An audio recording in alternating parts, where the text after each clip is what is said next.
आज आपको पढ़ाएंगे द्विघात समीकरण। इसमें क्वाड्रेटिक इक्वेशन कहते हैं। क्या कहते हैं? क्वाड्रेटिक इक्वेशन, द्विघात समीकरण। द्विघात समीकरण का मतलब क्या होता है? द्वि मीन्स दो, द्वि मीन्स दो, घात मीन्स पावर, घात मीन्स पावर। जिसकी घात दो हो, जिसकी घात दो हो वो क्या कहलाएगा? द्विघात समीकरण। जैसे मान लीजिए अगर कोई समीकरण दिया गया x square plus 5x plus 6 बराबर 0, तो यहाँ देखिए जो x है, यहाँ x की घात कितनी है? 1 है। जहाँ कोई घात नहीं होती वहां पर एक घात होती है। यहाँ इसकी x की घात कितनी है? 2 है। सबसे बड़ी वाली घात कहाँ है? 2 है ना। तो इसकी एक अधिकतम घात 2 है। ये क्या कहलाएगा? आपका द्विघात समीकरण। कक्षा 10 के सिलेबस में जो द्विघात समीकरण कौन सा दिया है? लेसन 4। कौन सा है? लेसन 4। लेसन 4 में आप पढ़ेंगे द्विघात समीकरण। द्विघात समीकरण पढ़ने के लिए सबसे पहले हमको रैखिक समीकरण आना चाहिए। कौन समीकरण? रैखिक समीकरण। रैखिक समीकरण का मतलब क्या है? जिसकी अधिकतम घात 1 हो, वह समीकरण जिसकी अधिकतम घात 1 हो, वह समीकरण जिसकी अधिकतम घात 1 हो। जैसे मान लीजिए x प्लस 1 बराबर 0, तो यहाँ x की अधिकतम घात कितनी है? जहाँ पर x की कोई घात नहीं होगी वहाँ x की घात कितनी कहलाएगी? 1 कहलाएगी। तो जिस समीकरण में x की अधिकतम घात 1 होगी वो क्या कहलाएगा? आपका रैखिक समीकरण कहलाएगा। जिसमें अधिकतम घात 2 होगी वो क्या कहलाएगा? द्विघात समीकरण कहलाएगा। आप समझने के लिए देखो, आपको आपके सिलेबस में सिर्फ और सिर्फ रैखिक समीकरण पढ़ना है। क्या पढ़ना है? रैखिक समीकरण। रैखिक समीकरण मतलब हो गया एक घात वाला, ठीक। फिर पढ़ना आपको द्विघात समीकरण। द्विघात समीकरण का मतलब क्या हो गया? दो घात, जिसकी अधिकतम घात कितनी हो? 2 घात। फिर उसके बाद आप क्या पढ़ेंगे? नॉर्मल से आएगा क्वेश्चन त्रिघात समीकरण। उसके बाद आपका नहीं आएगा सिलेबस में, सिर्फ त्रिघात तक आया है, ठीक है ना। तो जिसके जितनी घात, त्रिघात एग्जांपल देखो, जैसे x power 3 plus 6x square minus 52x plus 3 बराबर 0।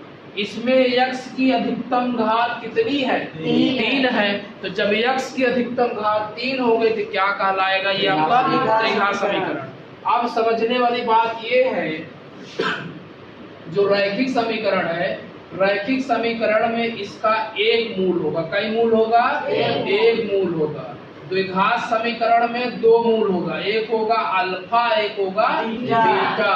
त्रिघात में 3 मूल होगा, एक होगा अल्फा, एक होगा बीटा, एक होगा गामा, ठीक है ना।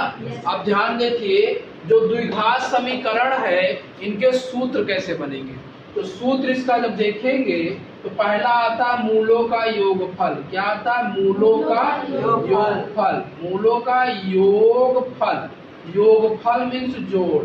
योगफल मीन्स जोड़। तो अब जो आपका योगफल है, पहला मूल अल्फा है, दूसरा मूल बीटा है। इसको ऐसे लिखेंगे अल्फा प्लस बीटा। मूलों का योगफल मतलब क्या हो गया? Alpha plus beta. अब अल्फा प्लस बीटा बराबर क्या होता है? Minus B by A. Minus B by A. तो यहाँ अल्फा प्लस बीटा बराबर क्या हो जाएगा? Minus B by A. अब कहोगे sir minus B by A कहाँ से हुआ, है ना। तो कहाँ से आया? इधर देखो जरा, x square plus 5x plus 6 बराबर 0। ये हमारा कैसा समीकरण है? द्विघात समीकरण है ना। इस समीकरण को अगर हम ax square plus bx plus c बराबर 0 से प्लस c बराबर 0 से तुलना करें, कंपैरिजन, तुलना करें। देखो x स्क्वायर से x स्क्वायर कैंसिल हो सकता है।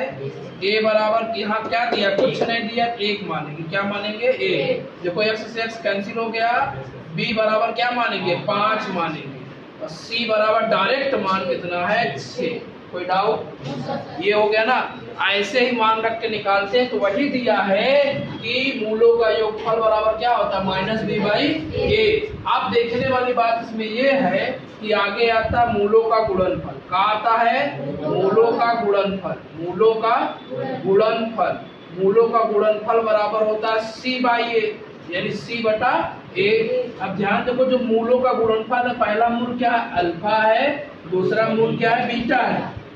अल्फा गुणे बीटा बराबर क्या हो जाएगा, सी बाई ए। अगर यही क्वेश्चन दे दिया जाए, बगल वाला क्वेश्चन अगर दे दिया जाए, क्वेश्चन क्या दिया है आपका, ये x square plus 5x plus 6, तो ध्यान देखो x square plus 5x plus 6 बराबर 0। तो सबसे पहले इसका अगर कहा जाए मूलों का योगफल ज्ञात करो, अगर कह दे इसमें कि इसका मूलों का योगफल ज्ञात करो, तो आप कैसे ज्ञात करेंगे, सबसे पहले दिए गए समीकरण को ax square plus bx plus c बराबर 0 से क्या करेंगे, तुलना करेंगे, यानी कंपैरिजन करेंगे।